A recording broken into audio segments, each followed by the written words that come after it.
السلام عليكم ورحمة الله. لعل اتفاقية السلام الكولومبية الموقعة بين الحكومة والقوات المسلحة الثورية لكولومبيا أي الفارك في عام 2016 بعد 5 عقود دامية باتت مهددة اليوم ومن عدة جهات ولأسباب مختلفة وبعضها متطرفة، وكذلك حال محادثات السلام مع جيش التحرير الوطني.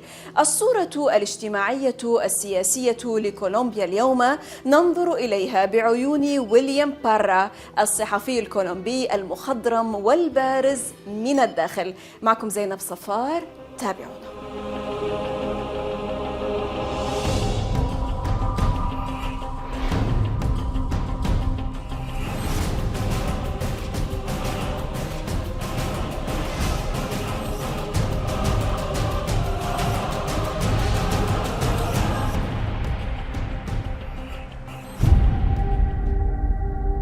لعل الفارك أو القوات المسلحة الثورية الكولومبية أبصرت النور كحركة مقاومة في فترة من الاضطرابات الطبقية الشديدة في كولومبيا، وبعد سنوات عديدة من العنف الشديد على توزيع الأراضي والثروة في الريف. في أواخر الخمسينيات من القرن الماضي انصهرت قوتان سياسيتان متحاربتان، المحافظون والليبراليون، بدعم من قوة الجيش لتصبح ما عرف بالجبهة الوطنية التي أحكمت قبضتها على كولومبيا وقامت بمساعدة كبار مالكي الأراضي على الاستثمار في أراضي الفلاحين والسيطرة عليها. رد الفعل كان بتأسيس الفارك التي عارضت وقاومت هذه السيطرة المجحفة، وقد ساعد الضغط المتزايد على الفلاحين من قبل الحكومة وأصحاب العقارات في جعل هذه القوات الثورية تنمو لتصبح منظمة عسكرية مدعومة ليس فقط من الفلاحين بل أيضا من الطلاب والمثقفين. ويليام بارا من أشهر الصحفيين في كولومبيا، عمل في راديو كاراكول ورويترز وتلسور وRCN-TV، وخلال مسيرته المهنية تعرض للخطف ولتهديدات بالقتل وللهجوم وأصيب بجروح خطيرة.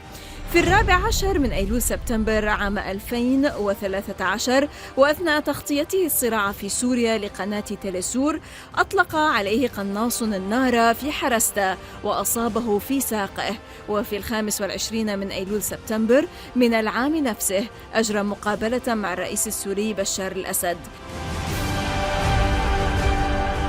ويليام بارا يحدثنا من الداخل عن اتفاقية السلام الكولومبية التي وقعت عام 2016 بين الحكومة والقوات المسلحة الثورية الكولومبية أو الفارك بعد 5 عقود من القتال الدامي، وعن مصير ما تبقى من حرب العصابات في كولومبيا اليوم.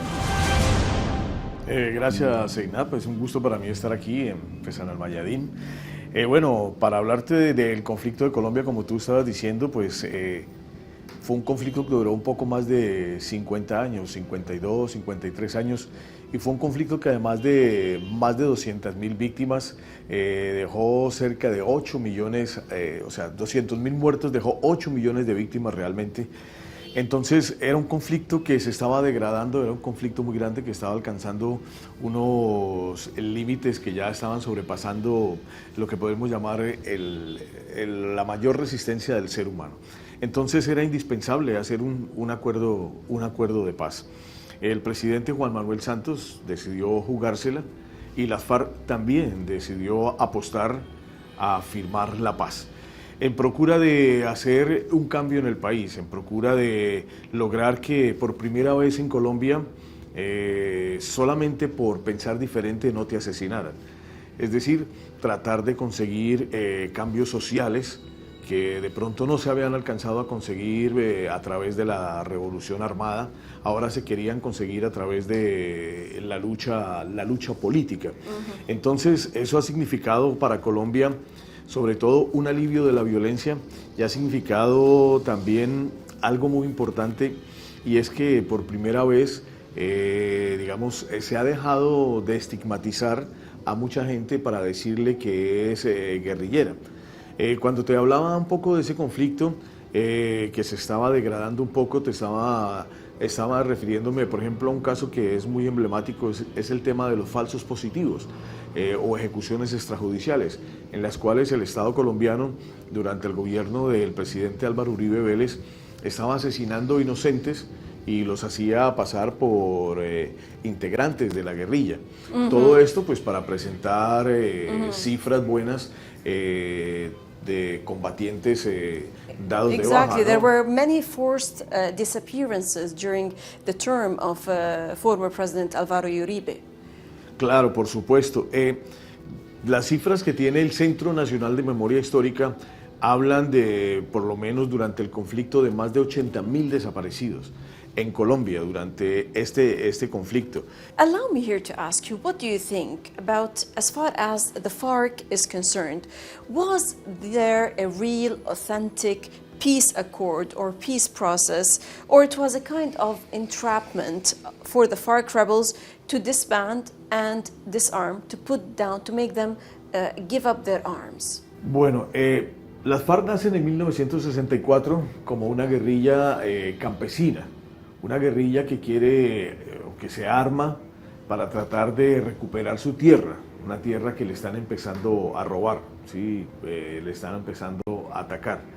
Así nacen las FARC, para defender la tierra, para defender la propiedad agrícola. Posteriormente, la situación de Colombia, de desigualdad social. Colombia es uno de los países más desiguales en América Latina. Después de Haití, es el segundo país más desigual en toda América Latina. Entonces, eso hace que la guerrilla tenga mucha recepción y que se vaya expandiendo. A la par de las FARC nace también el ELN, que después del triunfo de la Revolución Cubana tuvo mucho éxito en América Latina, y entonces también decide formarse esa guerrilla. Es decir, desde los años 60 en Colombia tenemos dos guerrillas, las FARC y el ELN. Las FARC abiertamente campesinas y el ELN una guerrilla con una connotación mucho más guevarista, llamémosla de esa manera.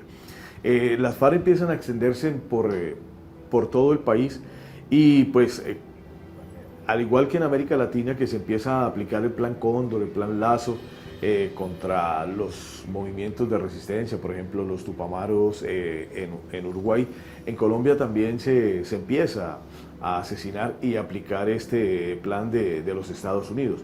Pero sin embargo, digamos, el momento de inflexión más importante, pienso yo, en el conflicto colombiano se dio a partir del año 2000, primero con la realización de lo que se denominó el Plan Colombia, que fue un plan para hacer una reingeniería en las Fuerzas Armadas colombianas y donde efectivamente Estados Unidos siguió aportando mucho más dinero, cerca de 6.000 millones de dólares para el conflicto. Además era un dinero que pues lo daba Estados Unidos para Colombia, pero que era retornado a los Estados Unidos porque al final... The way they usually do actually in all countries, not just in Latin America, but also in our part of the world. Sí, o sea, porque Colombia recibía la plata de Estados Unidos, pero se la devolvía ¿en qué? Compraba armamento, compraba helicópteros, compraba aviones, compraba insumos para bombardear. Pero como te estaba diciendo anteriormente, en esa inflexión del conflicto colombiano, en el año 2000, además del Plan Colombia, hay algo que tiene que ver con el Medio Oriente, y es lo que pasó aquí en el Líbano, justamente en el año 2006, cuando ya se tecnificó de una manera especial la guerra, cuando ya se empezó a hacer una guerra de chips y una guerra cibernética que era mucho más exacta. Eso hizo que, por ejemplo, esa tecnología que Colombia utiliza a través de Israel es el principal proveedor, además de Estados Unidos, de armas en Colombia. Entonces, Israel trasladó todo lo que hizo aquí en el 2006 en el Líbano a la guerra colombiana, aplicarla en las selvas colombianas.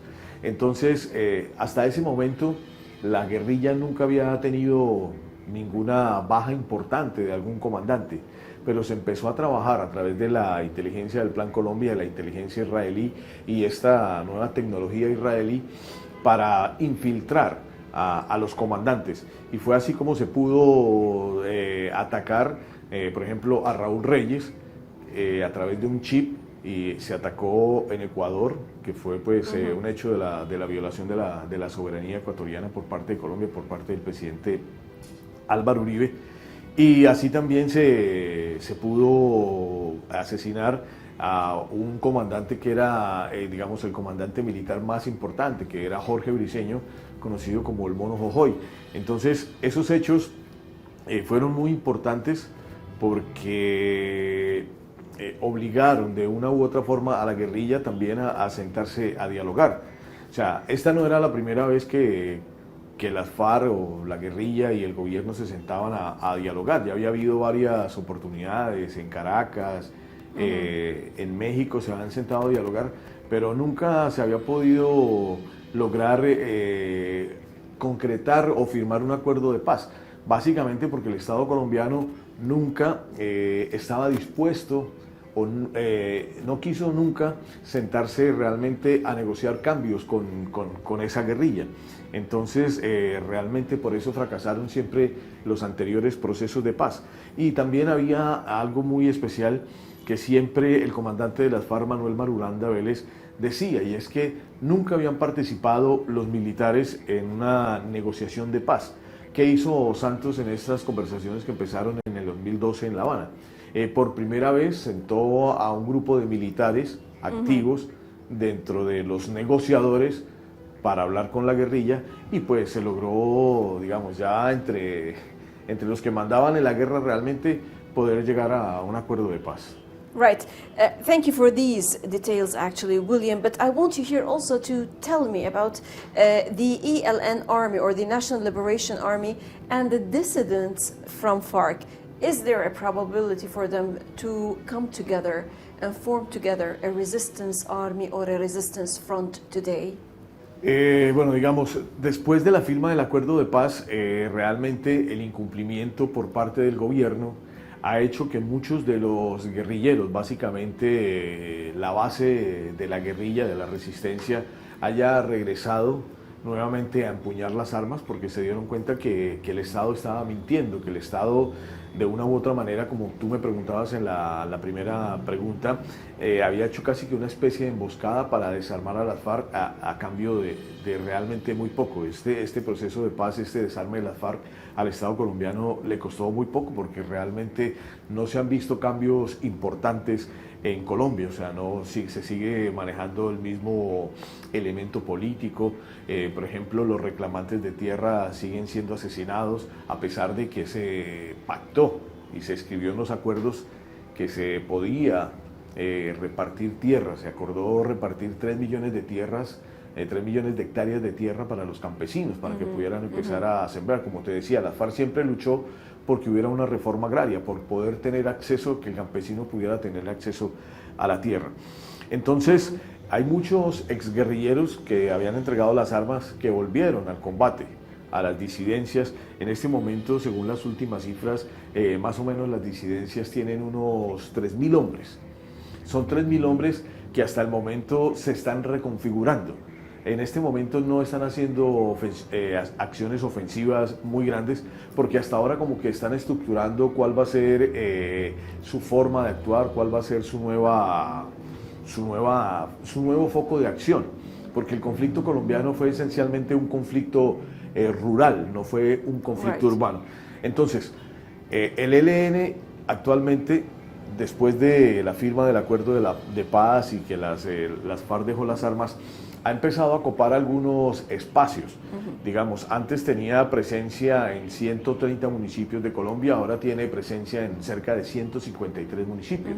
Entonces, sí ha entrado a ocupar el espacio que dejaron las FARC y que el Estado colombiano no ha ocupado. Right, excellent. We will talk further about these particular issues and the new role of the social movements, and also about to what extent are all the sides complying with the Colombian peace process. Is it still alive and breathing? But after the break, we have to stop now for a short break, sir. إذا فاصل قصير ونعود، لا تذهب بعيدا.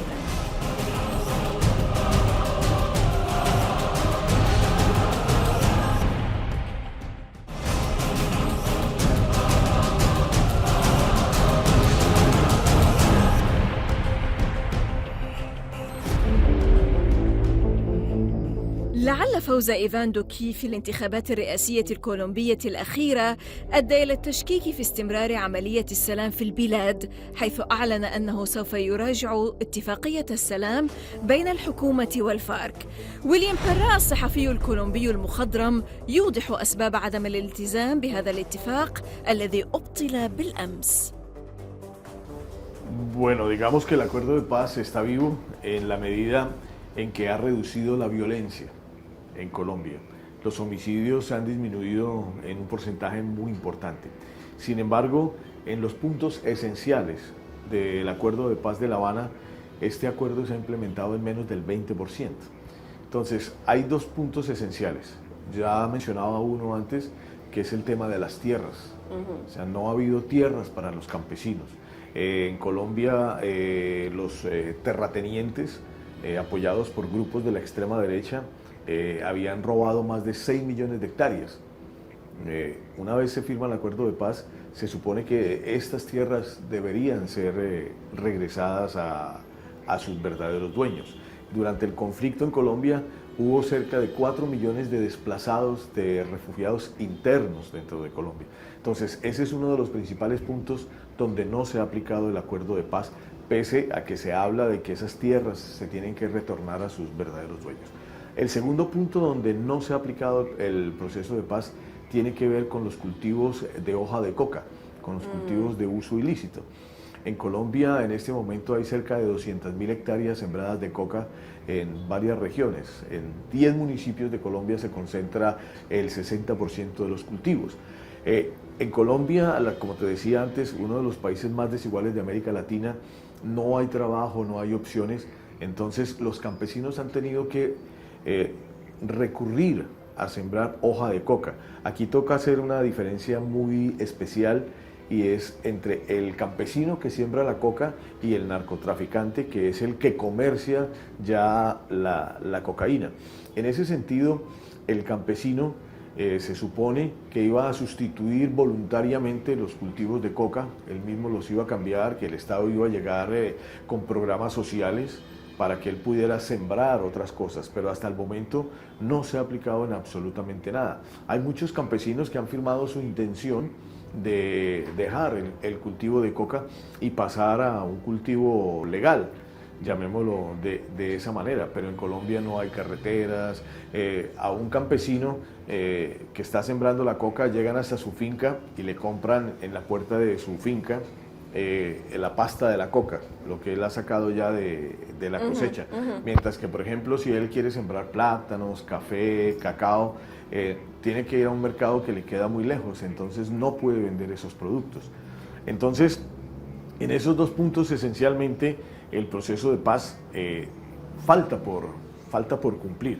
Y hay otro punto muy importante. Yo, en las entrevistas que hice para realizar el documental para la Guerra Nada, que está pasando aquí al Mayadín, yo le preguntaba a muchos comandantes, bueno, son 53 años de guerra, yo quiero que usted me diga, para usted, ¿qué sería lo más importante de conseguir después de haber luchado 53 años?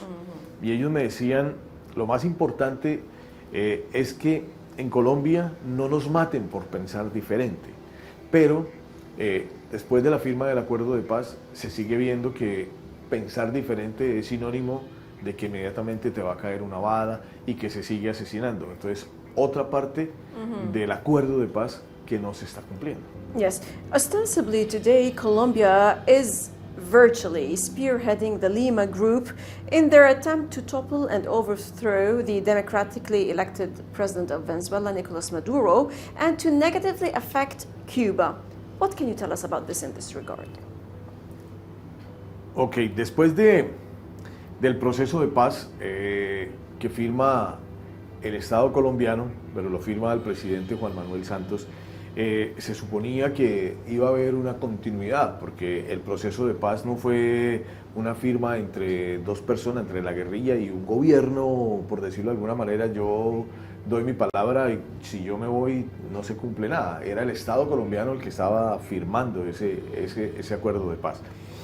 Cuando llega el presidente Iván Duque, cuando él triunfa, él le da la espalda al cumplimiento del proceso de paz y por eso ha pasado muy poco. Y en que ha enfilado ahora justamente sus energías en liderar lo que se llama el Grupo de Lima, que son cerca de 14 países de América Latina, donde está incluso Estados Unidos, y haciendo acciones para promover el derrocamiento del presidente Nicolás Maduro. Este Grupo de Lima, te voy a poner un ejemplo, se reunió justamente en Lima, la capital de Perú. Una vez pasó una acción el 30 de abril y fue una intentona de golpe militar contra el presidente Nicolás Maduro. De emergencia se reunió este Grupo de Lima y por primera vez un grupo que supuestamente es latinoamericano recibió órdenes directamente del vicepresidente de los Estados Unidos. Y siempre que se reúne el Grupo de Lima, allí el que da las órdenes para qué es lo que debe hacer, qué tipo de movimiento se debe hacer contra Venezuela, son los Estados Unidos. Entonces, Colombia, o el presidente Duque, que básicamente tiene una obsesión, que es la obsesión de cumplir el sueño que tenía, digamos, su gran mentor, que fue Álvaro Uribe Vélez, es acabar con el gobierno, el gobierno bolivariano. Álvaro Uribe lo hizo contra Chávez. Entonces, cuando sale Uribe, Juan Manuel Santos inmediatamente recurre al presidente Hugo Chávez para hacer la paz. En ese momento, Juan Manuel Santos dice, Chávez es mi mejor nuevo amigo. Entonces se pasó de un momento de confrontación entre Colombia y Venezuela a un momento de amistad muy grande. O sea, es indudable el papel que jugó Cuba y el papel que jugó Venezuela para que Colombia pudiera firmar la paz. Chávez definitivamente se la jugó por la paz. De hecho, el documental que yo hice para Al-Mayadin se llama Para la guerra, nada, todo para la paz, que fue una frase que Chávez le dijo a los guerrilleros. Uno de los comandantes en esto me cuenta, él dice, Santos llamó a Chávez y le dijo, hermano, quiero hacer la paz, ayúdeme. Right. Entonces Chávez le dijo, listo, yo lo voy a ayudar y vamos a hacer la paz en Colombia, porque la paz en Colombia es la paz en Venezuela. Entonces, ¿qué hizo Chávez? Empezó a contactar a todos los presidentes en América Latina, a Cristina Kirchner, a Evo Morales, a Lula, a Rafael Correa. Entonces se reunió en Miraflores con los guerrilleros de las FARC y estaba con uno de los voceros que estaban negociando en ese momento de manera clandestina. No se sabía todavía que había conversaciones y acercamientos entre el gobierno de Colombia y las FARC. Entonces, en una noche llamó a los presidentes delante de la guerrilla de las FARC y les dijo, bueno, presidente, yo quiero que usted apoye y vamos a hacer la paz, vamos a hacer la paz. Porque hacer la paz en Colombia significaba eliminar una disculpa que tenía Estados Unidos e Israel para decir que la región estaba desestabilizada. William Parra, prominent journalist and filmmaker from Colombia, thank you very much for joining us, sir. Thank you to you. Thank you, most welcome, sir. إذا لقاء جديد في الأسبوع المقبل مع ضيف جديد بقضية جديدة ودائما من الداخل. للمزيد من التواصل بريدنا theinside@almayadeen.net وصفحتنا على الفيسبوك. من الداخل من كل فريق عمل برنامج من كل الميادين. السلام عليكم ورحمة الله.